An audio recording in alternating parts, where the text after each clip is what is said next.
দেখো divergence divergence হচ্ছে মূলত ভেক্টর অপারেটর বা নেবুলা অপারেটর ভেক্টর অপারেটরের সাথে কোনো একটি ভেক্টর ক্ষেত্রের ডট গুণফলকে কি বলা হয়? ডাইভারজেন্স বলা হয়। আমরা এর আগে ভেক্টরের ক্ষেত্রে যে তিন ধরনের গুণের কথা বলেছিলাম, একটা হচ্ছে স্কেলার গুণন, ডট গুণন এবং ক্রস গুণন। এখানেও একই, গ্রেডিয়েন্ট মূলত হচ্ছে স্কেলার গুণন, ডাইভারজেন্স হচ্ছে মূলত ডট গুণন, আর কার্ল হচ্ছে একটি ক্রস গুণন। ভেক্টর অপারেটরের সাথে কোনো একটি ভেক্টর, এই যে ভেক্টর অপারেটর মানে হচ্ছে কি এখানে নেবুলা অপারেটর, ভেক্টর অপারেটরের সাথে কোনো একটি ভেক্টর ক্ষেত্রের ডট গুণফলকে ডাইভারজেন্স বলে। এখন একটা এক্সাম্পল দিই, আমরা এক্সাম্পল দিলাম। এক্সাম্পল এ যদি একটি ভেক্টর হয়, a equals to x square I cap plus y square j cap plus z square x, এখানে আমি k cap। এখন প্রশ্ন করা হচ্ছে এই ভেক্টরের ডাইভারজেন্স কত? a হলে a এর ডাইভারজেন্স, a এর ডাইভারজেন্স কত? a এর ডাইভারজেন্স কত? তাহলে যেটু বলা হচ্ছে কি ভেক্টর অপারেটরের সাথে অন্য কোন একটি ভেক্টর ক্ষেত্র, এটা হচ্ছে একটি ভেক্টর ক্ষেত্র, ভেক্টর ক্ষেত্রে ডট গুণফল কি বলা হয়? ডাইভারজেন্স বলা হয়। তাহলে আমরা কি করতে পারি? সলিউশন এ ভেক্টরের divergence, a vector divergence equal to nebula operator dot a vector। আর এখানে নেবুলা অপারেটরের মান কত ছিল? Del del x I cap plus del del y j cap plus del del z k cap, del del z k cap. তাহলে এর সাথে প্রদত্ত এই ভেক্টর ক্ষেত্রের স্কেলার গুণ x square y I cap y square z j cap plus z square x k cap, তার dot গুণন করতে হবে। তাহলে আমরা যখন ডট গুণন করেছিলাম মনে আছে কিনা? এখানে x এর সাথে যেখানে i এর সহগের সাথে i এর সহগ গুণ, j এর সহগের সাথে j এর সহগ গুণ হবে, k এর সহগের সাথে k এর সহগ কি হবে? গুণ হবে।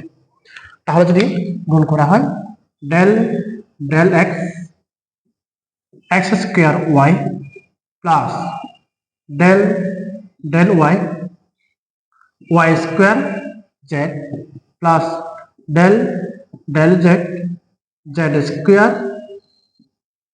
Square x। এবার দেখো ডেল ডেল x কার সাপেক্ষে পরিবর্তন? x এর সাপেক্ষে পরিবর্তন। এখানে x আছে কিনা? x আছে কত? x square. x স্কয়ারকে যদি ডিফারেন্সিয়েট করা হয় কত হবে? 2x হবে, 2xy। নেক্সট ওয়ান, কার সাপেক্ষে পরিবর্তন? y এর সাপেক্ষে। y আছে কিনা এখানে? অবশ্যই আছে, তার পাওয়ার কত এখানে? 2। তাহলে কত? 2yz প্লাস z এর সাপেক্ষে যদি ডিফারেন্সিয়েট করা হয় z স্কয়ার, z স্কয়ারকে ডিফারেন্সিয়েট করলে কত হয়? 2z, তাহলে 2xz হবে। তাহলে এটি হচ্ছে আমাদের নির্ণীয় আনসার। এখন একটি বিষয় লক্ষণীয়, সেটি হচ্ছে কি, নোট লিখে রাখো, নোট নোট এ যদি একটি ভেক্টর ক্ষেত্র হয় বা এ যদি একটি ভেক্টর হয়, এ একটি এই ভেক্টরটি দেখা যায় সলিনয়েডাল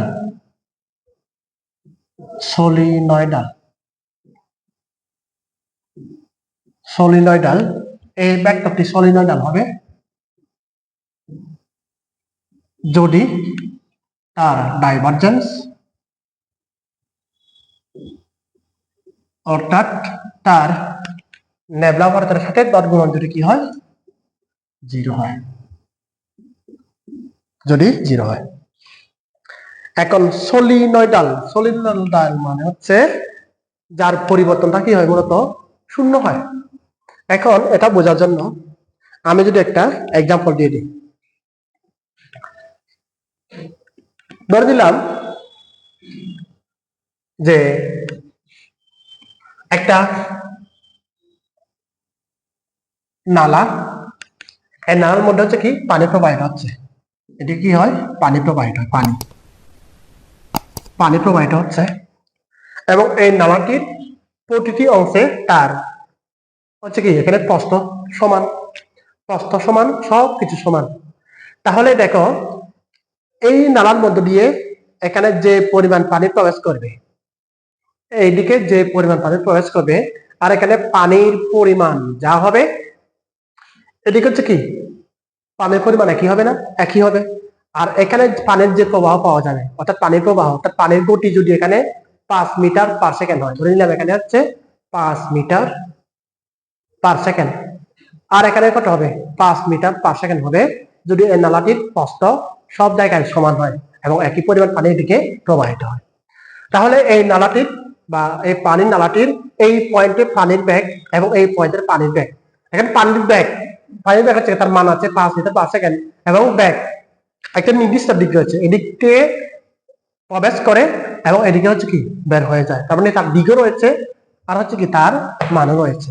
তাহলে এই পানির প্রবাহ এই পয়েন্ট এবং এই পয়েন্ট দুটি পয়েন্টে যদি পানির প্রবাহ বের করা হয়, এখানে যদি 5 মিটার পার সেকেন্ড হয় এখানে কত হবে 5 মিটার পার সেকেন্ড হবে। তাহলে এই 5 মিটার পার সেকেন্ড থেকে 5 মিটার পার সেকেন্ড যদি বাদ দেওয়া হয় তাহলে কত হবে 0 হবে। তাহলে এই পরিবর্তনের পরিমাণটা মূলত যদি 0 হয় এই অবস্থাকে বলা হচ্ছে ভেক্টরটি সলিনয়েডাল। এখন এই ডাইভারজেন্স মূলত 3 ধরনের হতে পারে, ডাইভারজেন্স নয়তো 0 হবে, 0 হতে পারে, অথবা ডাইভারজেন্স 0 হতে পারে, অথবা ডাইভারজেন্স নেগেটিভ হতে পারে। এখন এটা বোঝার জন্য একটু খেয়াল করো, ধরে নিলাম এটা একটি পানির পাইপ, এবার একটি পানির পাইপ, একটা পানির পাইপ, এদিকে হচ্ছে পানির পাইপ। তো এদিকে যে পানি প্রবাহিত হচ্ছে এদিকে পানি ঢুকবে, এদিকে পানি ঢুকবে, দেখো এখানে পানি ঢুকবে, এখানে পানি ঢুকবে। সো এখানে পানির প্রস্থ কত এখানে বড় না, আর এখানে পানির প্রস্থ কত ছোট। এখন এই পানির প্রস্থকে যদি আমরা কনসিডার করি, প্রথমে হচ্ছে কি এই মুখটি অনেক বড় ছিল এবং ছোট থেকে এই যে বড় থেকে ছোট এভাবে ছোট হয়ে যাচ্ছে। তাহলে দেখো এইখানে বিস্তারের পরিমাণটা অনেক বেশি হয় আর এখানে বিস্তারের পরিমাণ হচ্ছে কি কম হয়। তাহলে বড় থেকে ছোট হচ্ছে আর এখানে কি পরিবর্তন অবস্থা কি 0 হবে না, যেহেতু এখানে হচ্ছে কি বিস্তার অর্থাৎ পানির এখানে পানির পরিমাণ যা এখানে হচ্ছে পানির পরিমাণটা হবে না। তাহলে সুতরাং এখানে পানির পরিমাণ যদি ধরে দিলাম কটা 100 কেজি ধরে দিলাম, 100 কেজি বা 100 লিটার, তাহলে এই পয়েন্টে যদি আমি বের করি এখানে 100 লিটার হবে, অবশ্যই কম হবে। তাহলে সুতরাং এখানে বেশি পরিমাণ পানি থেকে কম পরিমাণ পানি থেকে পরিণত হচ্ছে অর্থাৎ সংকুচিত হচ্ছে। আর আমি যদি বলি একটা পানির ক্ষেত্রে হতে পারে অর্থাৎ বাতাসের প্রবাহ হতে পারে, এখানে বাতাসের প্রবাহ অর্থাৎ এখানে বেশি পরিমাণ বাতাস কি ঢুকতেছে আর এখানে কি বাতাসের পরিমাণটা একটু কম বা বাতাসের পরিমাণটা বা প্রস্থের পরিমাণটা একটু কম। তাহলে যেহেতু এখানে সংকুচিত হচ্ছে এখানে পরিবর্তনটা কি হয় হ্রাস পাচ্ছে, তাহলে এখানে কত হবে এখানে ডাইভারজেন্স হবে এখানে নেগেটিভ, এখানে ডাইভারজেন্স নেগেটিভ হয়। অর্থাৎ কি ওই যে তোমরা ক্লাস 9-10 জ্যামিতিক আলোক বিজ্ঞান সম্পর্ক ছিল একটা রশ্মিচিত্র দ্বারা করতে হয়, কোন একটি আলোক রশ্মির রশ্মিচিত্র অঙ্কন করতে হয়, ওখানে কি ছিল অভিসারী অপসারী এরকম ছিল। এখানে কি অভিসারী মানে কি কোন একটি পয়েন্টে মিলিত হওয়া, তাহলে এই যে বেশি পরিমাণ অঞ্চলটাকে কম অঞ্চলের দিকে কি মানে একত্রিত হচ্ছে, এটাকে বলা হচ্ছে অভিসারী। যখন অভিসারী হয় তখন এটা কি হবে, নেগেটিভ হবে। এখন অনুরূপ ভাবে আমরা যদি বিপরীত ভাবে কল্পনা করি, বললাম এই যে এরকম একটা অবস্থা, তাহলে এদিকে যে পরিমাণ পানি প্রবাহিত হয় এটা কি ছড়িয়ে পড়তেছে না, এটাকে চারদিকে ছড়িয়ে পড়ে। এই যে চারদিকে, অর্থাৎ প্রথমে ছোট ছিল, ছোটকে এভাবে বড় হয়ে যাচ্ছে, এটা কি হচ্ছে, অপসারী হচ্ছে। যখন অপসারিত হয় বা বিস্তার লাভ করে ছোট থেকে যখন বড় হয় তখন কি ধনাত্মক দিকে পরিবর্তন হয়, তখন এখানে কি হয়, ডাইভারজেন্স ইকুয়াল টু কত হয়, এখানে ডাইভারজেন্স হবে পজিটিভ। তাহলে এখানে ডাইভারজেন্স হচ্ছে নেগেটিভ, এখানে কি হবে, ডাইভারজেন্স পজিটিভ। আরো অনেক এক্সাম্পল দেওয়া যায়। আরো যদি আমরা এক্সাম্পল দিয়ে দিই, একটু আগে আমি যে লেন্সের কথা বলছিলাম, বললাম এটা হচ্ছে একটা কি লেন্স, আর এটা হচ্ছে অবতল লেন্স। আর লেন্সের ক্ষেত্রে কি থাকে, একটা অক্ষ থাকবে। এখন এটা যে লেন্স অক্ষ, এই সমান্তরালে যে আলোক রশ্মিগুলো এখানে আপতিত হয়, একটু দেখো এখানে এই যে যে আলোক রশ্মিগুলো এখানে আপতিত হবে, এই পয়েন্ট এবং এই পয়েন্ট, এই জায়গার মধ্যে আমরা যদি আলোক রশ্মি ইন্টেন্সিটি হিসাব করি, তাহলে এখানে পরিবর্তন কত হবে, জিরো হবে। এখানে এখানে যা, এখানে ওটা, তাহলে এই পয়েন্টের ডাইভারজেন্স কত, ডাইভারজেন্স ইকুয়াল টু কত হবে, এখানে জিরো হবে। বাট এই জায়গার মধ্যে দেখো, আমরা জানি অপসারী মানে অবতল লেন্সের ক্ষেত্রে কোন একগুচ্ছ আলোক রশ্মি, সমান্তরাল আলোক রশ্মি অবতল লেন্সে আপতিত হওয়ার পর প্রতিসরণের পর কি এখান থেকে ছড়িয়ে পড়ে যাবে, ছড়িয়ে পড়বে, ছড়িয়ে পড়বে, ছড়িয়ে পড়বে, চারদিকে ছড়িয়ে পড়বে। তাহলে কি মানে ছোট থেকে বড় হয়ে যাচ্ছে। তাহলে এক্ষেত্রে কি হবে, এখানে ডাইভারজেন্স এই জায়গায় কি হবে, পজিটিভ হবে, divergence is equal to positive. অনুরূপভাবে আমরা যদি উত্তল লেন্সের ক্ষেত্রে কনসিডার করি, উত্তল লেন্স, এটা হচ্ছে উত্তল লেন্স, আর উত্তল লেন্সে কি থাকবে, একটা লেন্স অক্ষ থাকবে।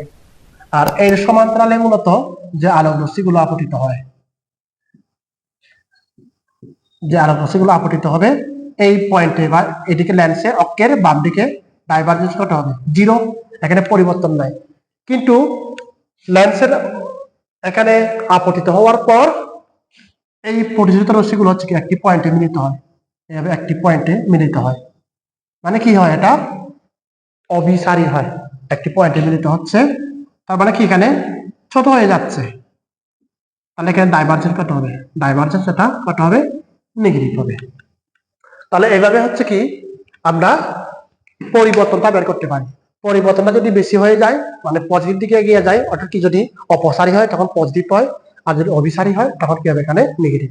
আরো এক্সাম্পল দেওয়া যায়, অনেক এক্সাম্পল দেওয়া যায়, সুতরাং এগুলোই যথেষ্ট।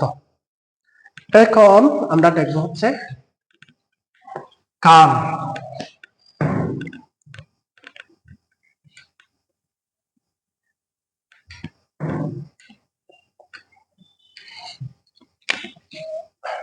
কার্ল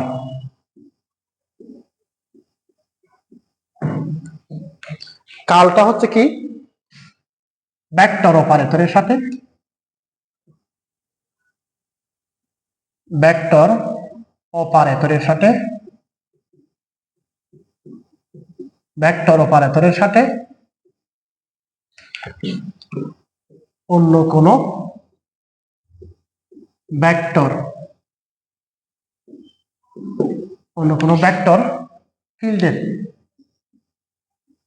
অন্য কোন ভেক্টর ফিল্ডের ক্রস গুণনকে,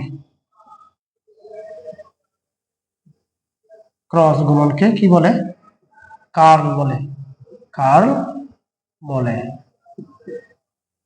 ক্রস গুণনকে কি বলে, কার্ল বলে। তার মানে যদি কেবল একটা স্কেলারের সাথে, স্কেলার রাশির সাথে কোনো একটি ভেক্টর গুণ করা হয়, সেটা হচ্ছে গ্রেডিয়েন্ট, ডট গুণন করা হলে কি হবে, সেটি ডাইভারজেন্স হবে। আর যদি ক্রস গুণন করা হয় সেটি কি হবে, কার্ল হবে। কার্ল আমরা একটা এক্সাম্পল দিয়ে দিই, দেখো যেমন বা এক্সাম্পল দিলাম, এক্সাম্পল এক্সাম্পল এ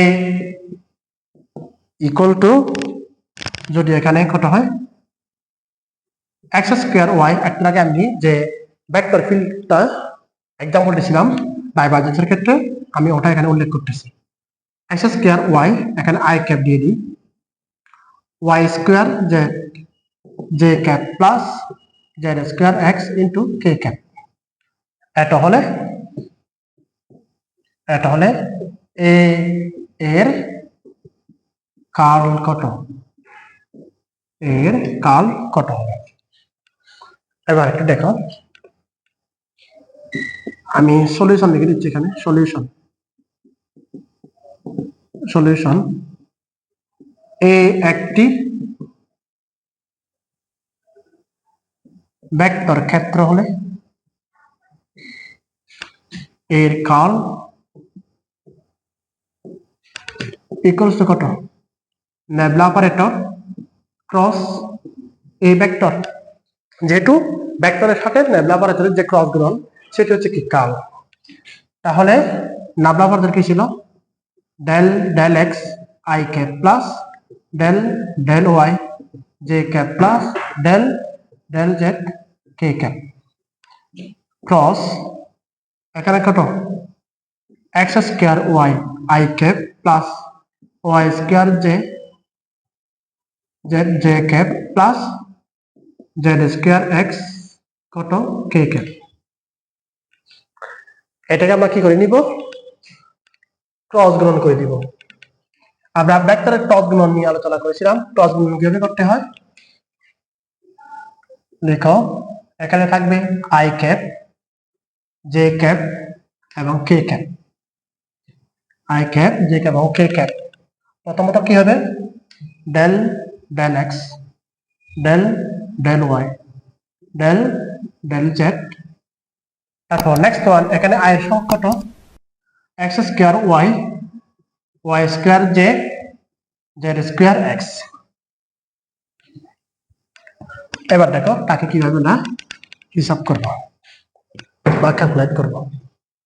প্রথমত আই ক্যাপকে রেখে দিলাম আমি, আই ক্যাপকে রেখে দেখো এই বরাবর এগুলো বাদ, এই বরাবর এগুলো বাদ, তাহলে এই চারটা এলিমেন্ট থাকবে, এগুলো কোনাকুনি গুণ, ডেল ডেল ওয়াই ইন্টু কত এক্স স্কোয়ার, সরি এখানে হবে z square x minus del del z কত হবে y square z, second bracket minus, প্রথমে প্লাস হয় এরপর হচ্ছে কি minus j cap, second bracket এই বরাবর এলিমেন্ট গুলো বাদ, এই বরাবর এলিমেন্ট গুলো বাদ, এর সাথে এটা গুণ, তাহলে del del x z square x minus del del z x square y, second bracket, তারপর plus k cap, second bracket open. দেখো এই বরাবর এলিমেন্ট গুলো বাদ, এই বরাবর এলিমেন্ট গুলো বাদ, এখানে কি হবে প্রথমে del del x into y square z minus del del y x square y x square Y.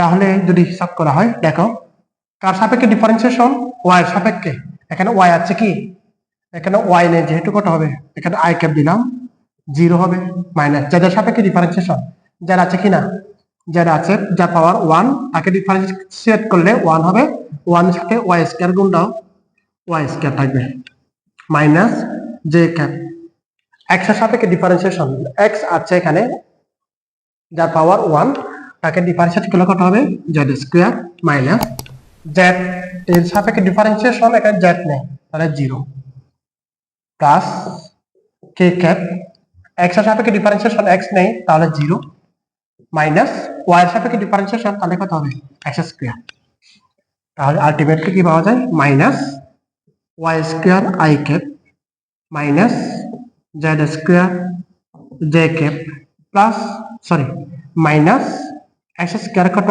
কে ক্যাপ। এটা হচ্ছে আমাদের কি কার্ল। এখন ডাইভারজেন্সের মতো কার্লের ক্ষেত্রে আরেকটি ইম্পর্টেন্ট নোট এখানে রাখতে হবে, নোট লিখে রাখো, নোট এই ভেক্টরটি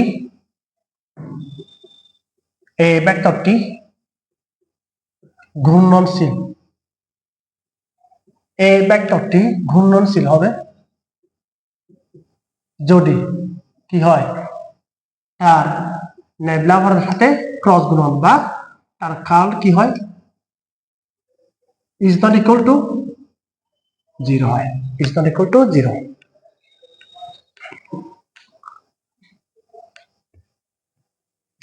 আবার এই ভেক্টরটি অঘূর্ণনশীল, মানে ঘুরবে না আর কি, অঘূর্ণনশীল,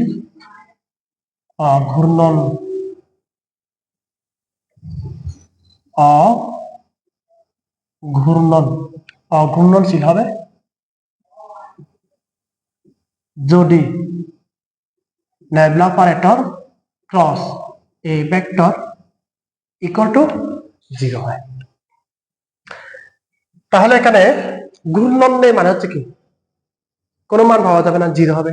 যেমন একটা এক্সাম্পল চিন্তা করো, ফ্যান, সিলিং ফ্যানটা যখন ঘুরলে হচ্ছে কি, ঘুরলে বাতাস পাওয়া যায়। বাতাসটাকে যদি আমরা মান ধরি, যখন আমরা বাতাস পাবো অবশ্যই কি ফ্যান ঘুরবে, আর ফ্যান ঘুরে মানে হচ্ছে কি ঘূর্ণনশীল, তাহলে কি নন জিরো মানে কি মান।